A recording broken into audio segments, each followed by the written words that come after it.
Hi guys, I'm Meg. I'm one of the trainers on staff over at the Humane Society of Western Montana. If this is your first time watching one of our live streams, welcome. If it's not your first time, welcome back. Hopefully you've been tuning in to all of the awesome live streams that Tiff has been facilitating with her puppy Paya, especially if you have a puppy, and our other behavior spotlights, which cover things like jumping up, coming when called, tricks, and today we're going to talk about crates and crate training.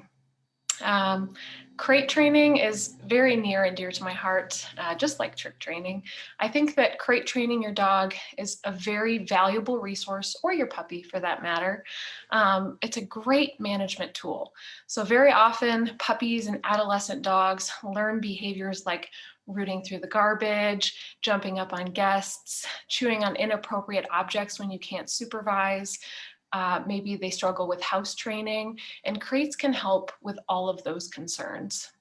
You may be thinking, if you have an adult dog who is past the puppy phase, why crate train my dog now? What is the reason behind having this hideous piece of equipment in my living room or in my bedroom?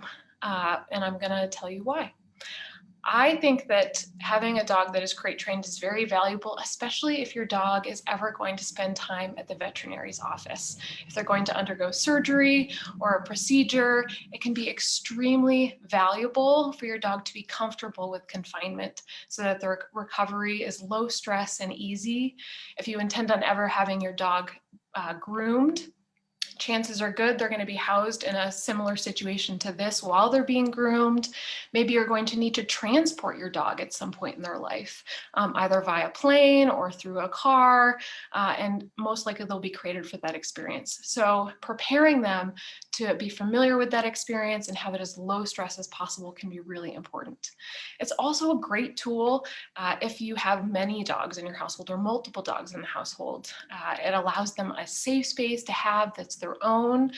You can feed your dogs in their separate spaces to avoid spats over resources like food. They can enjoy the raw bones in there to help clean their teeth. Crates have such a multitude of uses.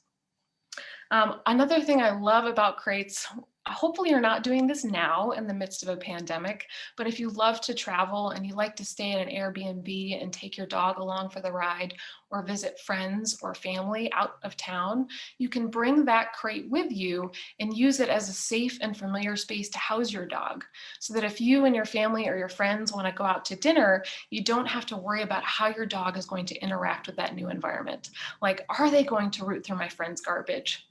Are they going to jump up on their counters and steal something? So crates are really, really wonderful. They equip your dog for the world ahead, and they're a nice, safe space. If you have a dog that maybe is fearful or more uncomfortable with new people, it's a great space to put them when you have company over.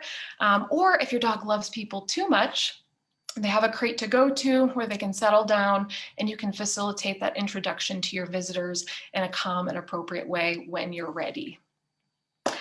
It's never too late to crate train. So even if your dog is a teeny tiny puppy, 8 weeks old, good for you being proactive about training, and I'm glad you're here.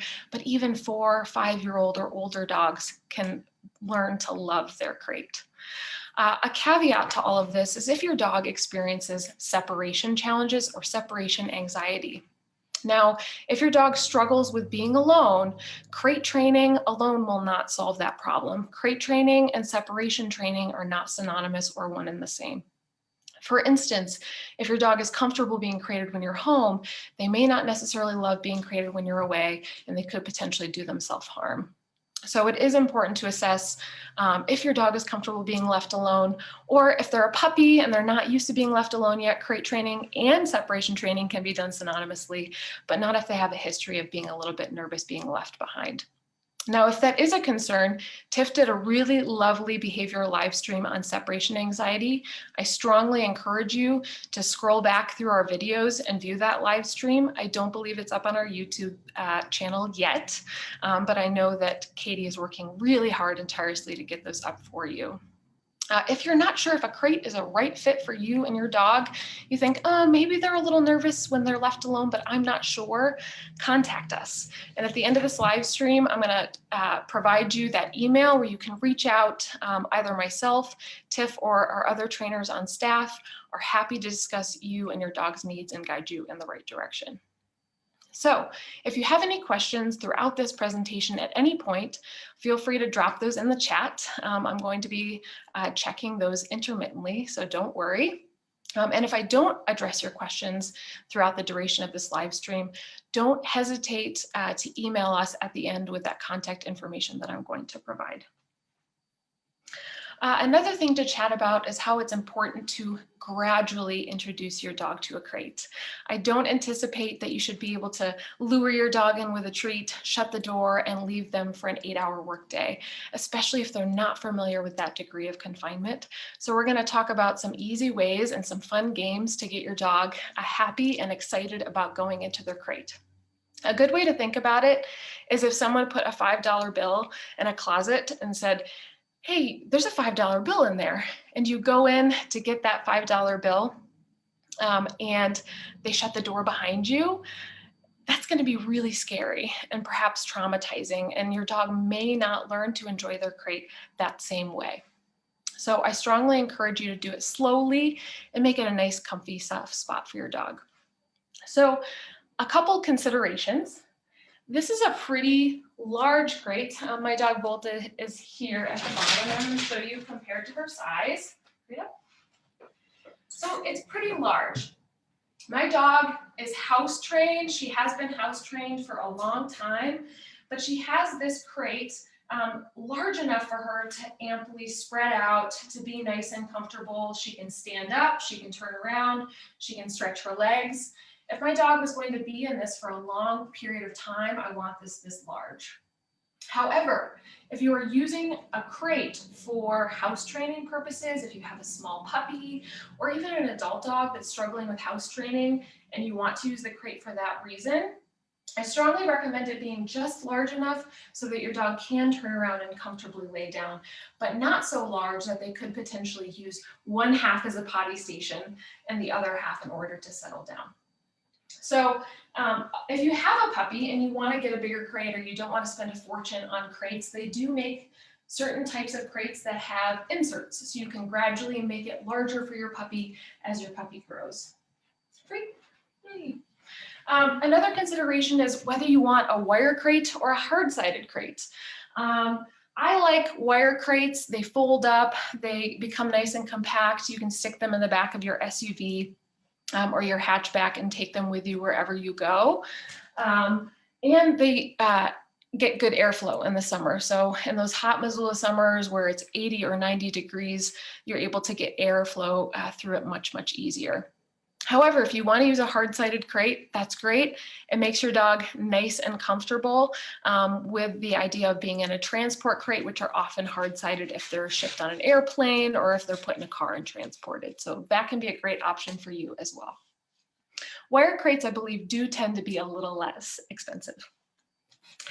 Another thing to consider is the setup for you and your dog specifically. So if you have a puppy or an adult dog who has a history of shredding their bedding or chewing on their bedding, you certainly want to pull this bedding out and reintroduce it when your dog has moved past that mouthy, excited phase or when they love to shred and explore. So for instance, Volta here, when she was much younger, loved to shred her bedding. And you might think, oh, it's pretty inhumane, right, for her to lay on that hard crate bottom. But I much prefer that your dogs and my dog be safe and not swallow and ingest that fabric when I can't be there to supervise her. So it's a safety issue, and it also teaches your dog not to shred their bedding so that when they're older, you can reintroduce it. So now Volta, she gets blankets. She has a nice comfy bed for when she sleeps in there at night. You do want to provide your dog, if you're going to be leaving them in there for a short period of time, some options for them to chew on and keep themselves entertained. Now, I do recommend durable options, like this is kind of a soft rubber. This is like a silicone type. This is a pickle pocket. I believe these are both made by, this is Star Marked Clayology, and then like a Westpaw durable rubber. I don't recommend, if your dog is unsupervised and they have a history of shredding, giving them soft toys, because they could shred it, they could ingest it, and then you have a dog that's learning it's really, really enjoyable to shred stuffed animals and to shred bedding.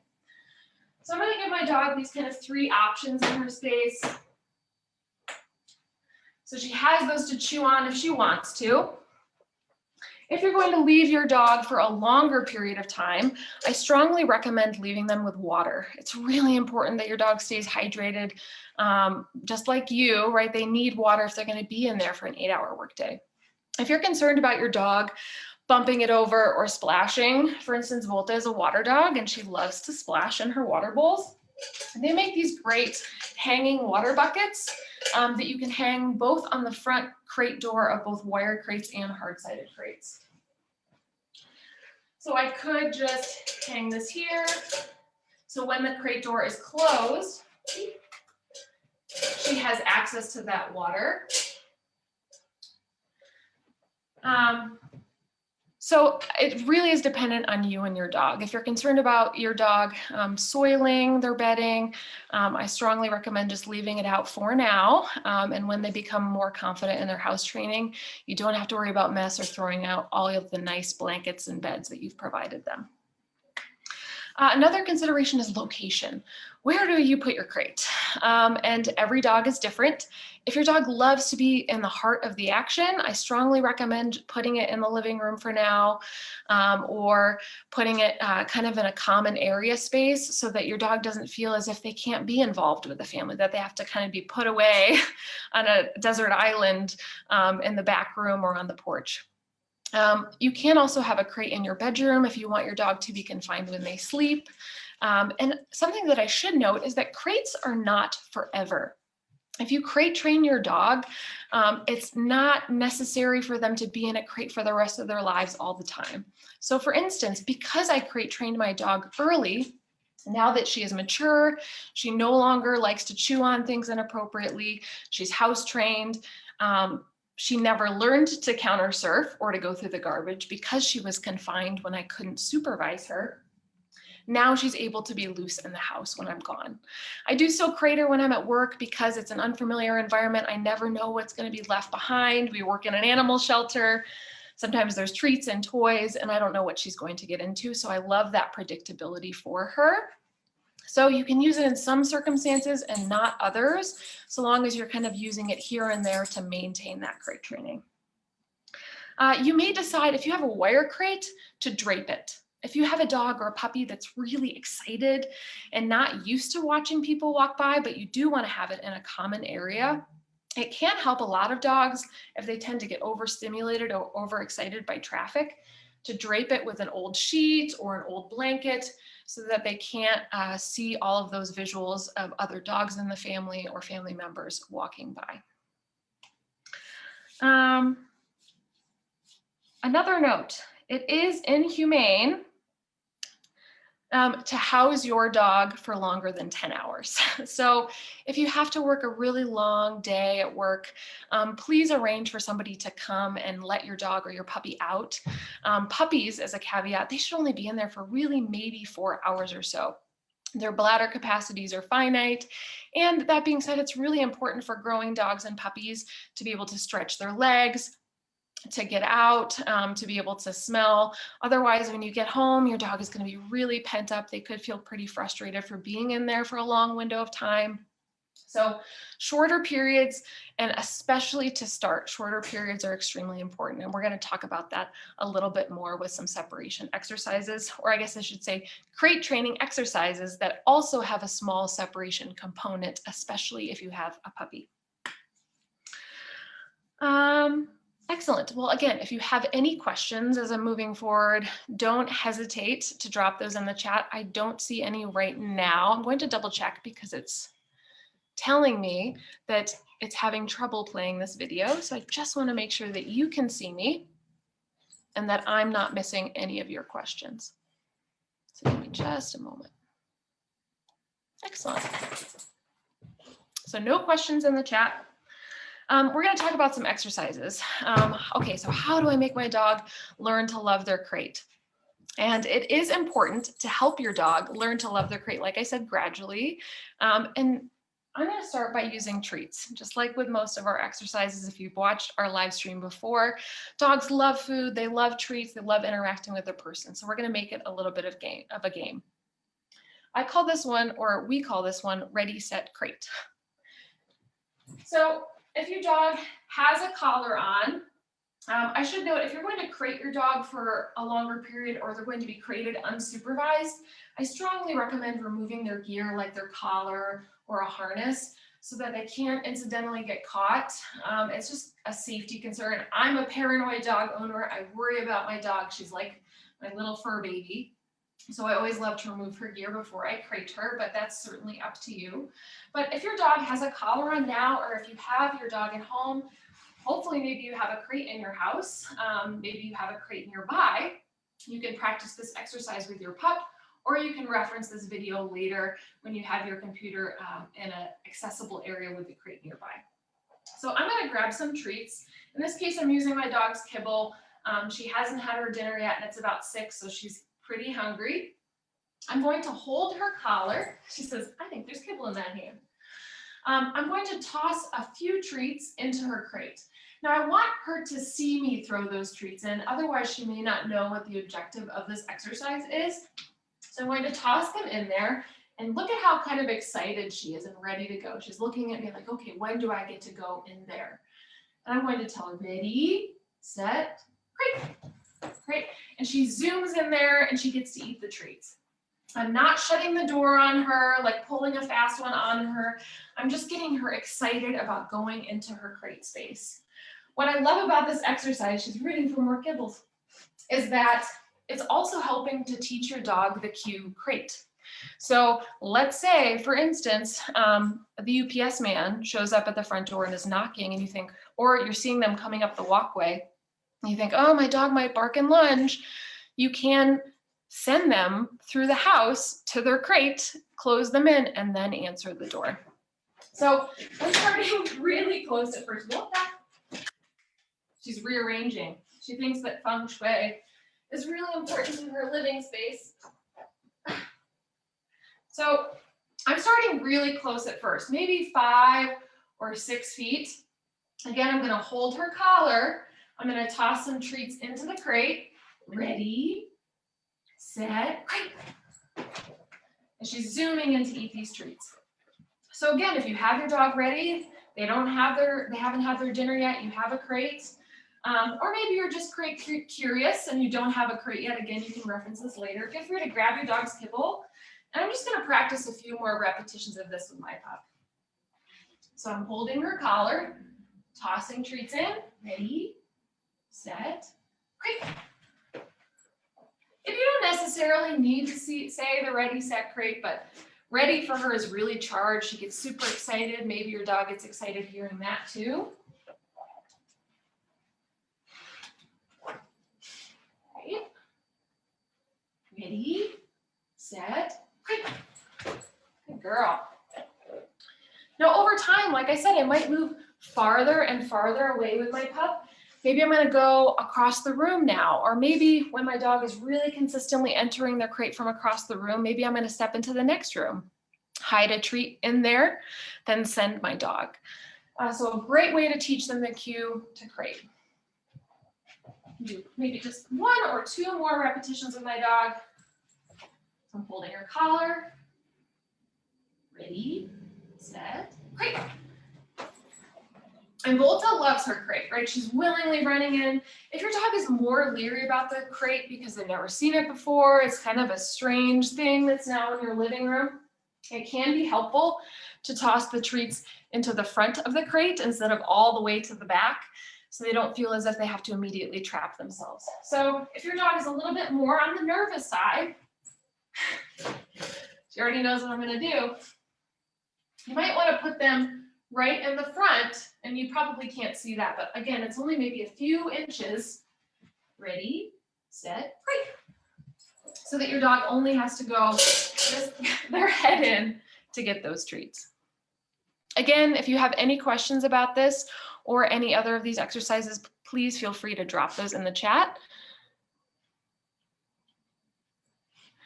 And it looks like I got a great question.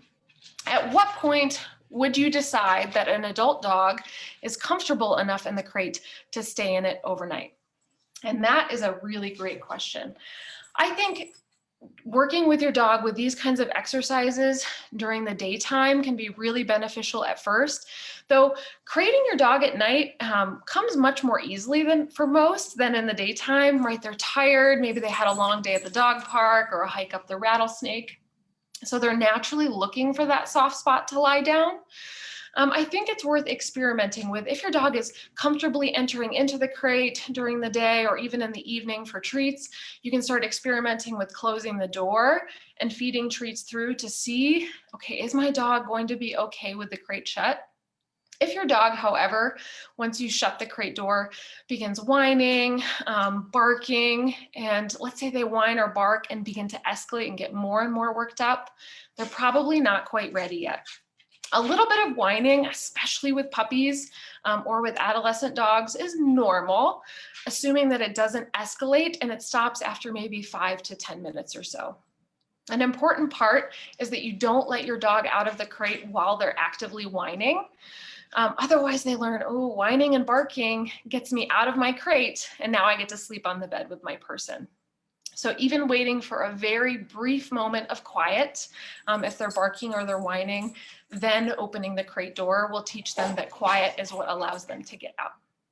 Good question. Hopefully that answers that for you. Awesome.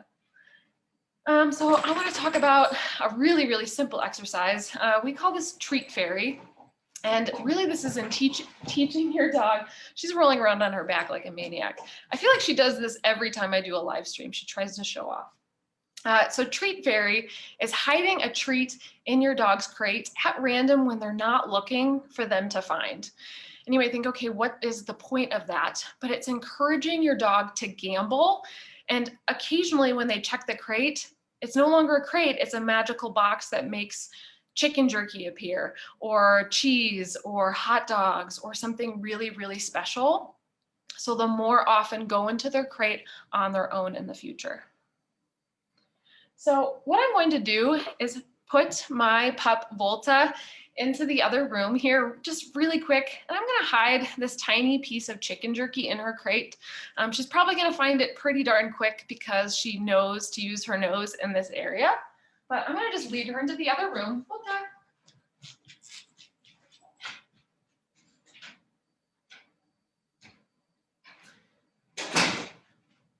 And while she's not looking, I'm going to hide this piece of chicken jerky in her crate. And I'm going to let her discover it. I'm not going to point it out to her or say, hey, look in there, there's a nice piece of jerky. I want her to, of her own accord, randomly enter into the crate and find this really amazing treat in there. Again, we want your dog to gamble. We want them to think, sometimes this is the magical box where good stuff happens. So I'm gonna hide this chicken jerky probably pretty far back from my dog, and she might not find it for the duration of this live stream, but that is okay. I should note also that this is not normally where I keep her crate, but for the purposes of this live stream, I wanted you to be able to see it. But a living room can make a great spot for a crate as well. So I'm going to let her back out.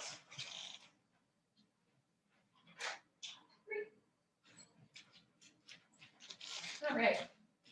And I'm not going to point it out to her, right? She's kind of like, okay, what just happened? Let's see. Oh, she's snoodling. Yeah, she's just too smart sometimes, too smart for her own good. So teach your dog to gamble. If you have a crate and your dog is new to the crate, or even if they are used to being crated, it can increase their positive associations with that space if once in a blue moon they find something special in there. Again, if you have any questions, feel free to drop those in the chat. All right, so the last thing, or the last small exercise that I want to talk to you about, is a passive crate training exercise. And this does have a small separation component to it. But again, I'm not going to shut my dog in the crate and then walk away into the next room and cook dinner. I'm going to stay right by my dog, because even for believe it or not, for dogs, even just having a single barrier in place, even if it's a see-through barrier, is still a small degree of separation. So if you have a puppy, for instance, and they're not used to being crated, this can be a great way to introduce them to crate training without making them feel as if every time I get put in my crate, my person leaves me and goes into the other room.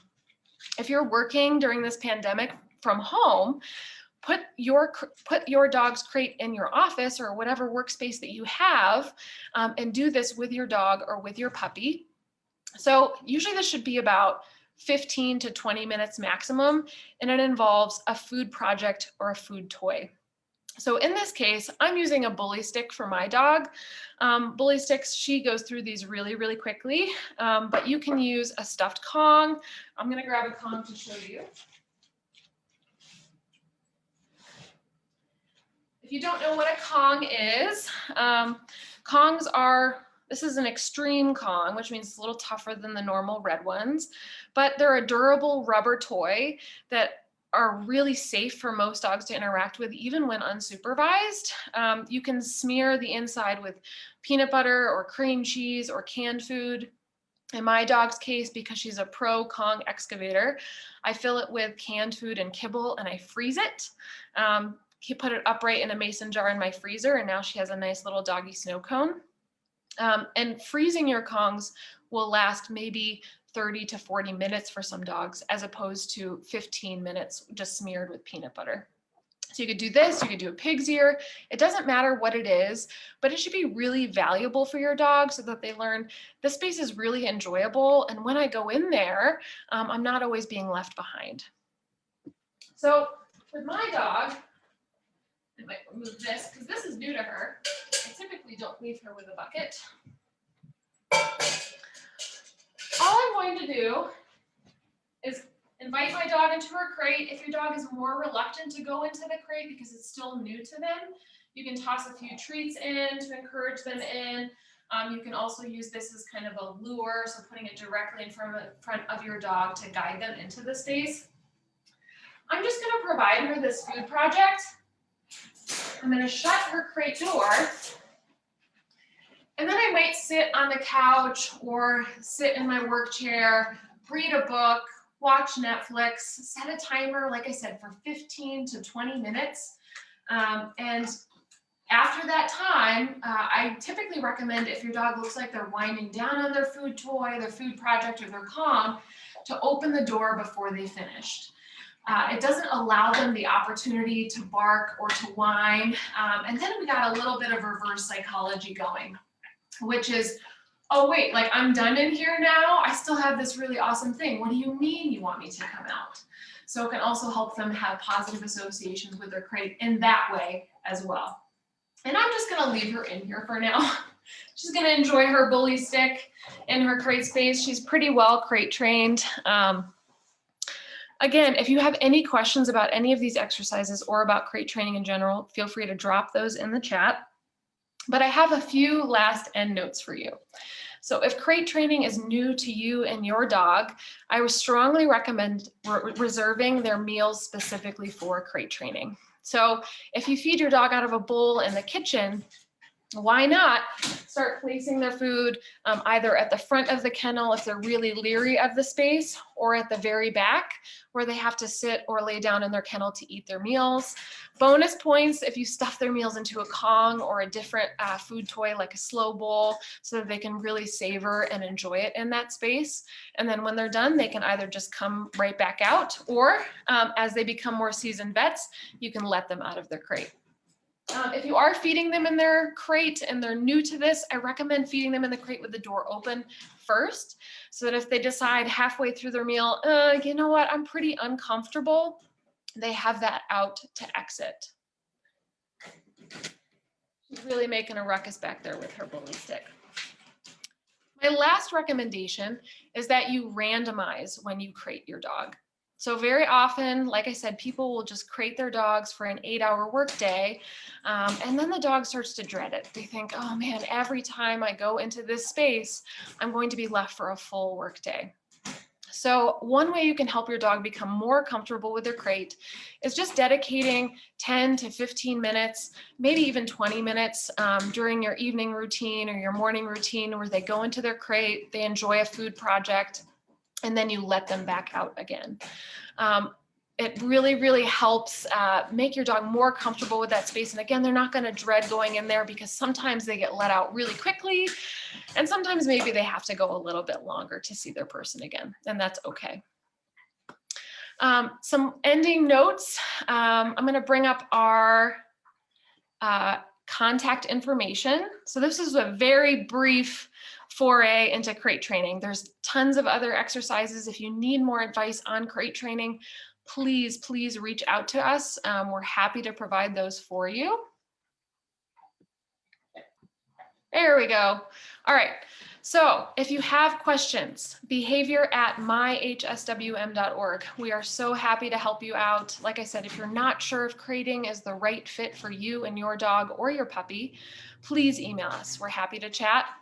And also tune into our, if you have a puppy, our puppy class behavior live streams. Those happen every Wednesday at 6 p.m. And we're going to continue this behavior spotlight every Thursday at 6 p.m. as well for the foreseeable future. So please check in. We're covering a variety of topics. Like I said, coming when called, jumping up, nipping and mouthing. Some of them are oriented towards puppies, but they can certainly be used with adult dogs as well. If you missed some and you want easy access, some of them are currently available through our YouTube channel, so check in there. And if you have any other questions, of course, like I said, reach out. We are a privately funded nonprofit organization. So any amount that you can donate goes towards the continuation of these programs and the care of our shelter pets. So I hope you enjoy the rest of your evening. Hopefully I have convinced you to experiment with crate training your dog. As ugly as these monoliths are, they are extremely useful. And I hope you have a great rest of your night.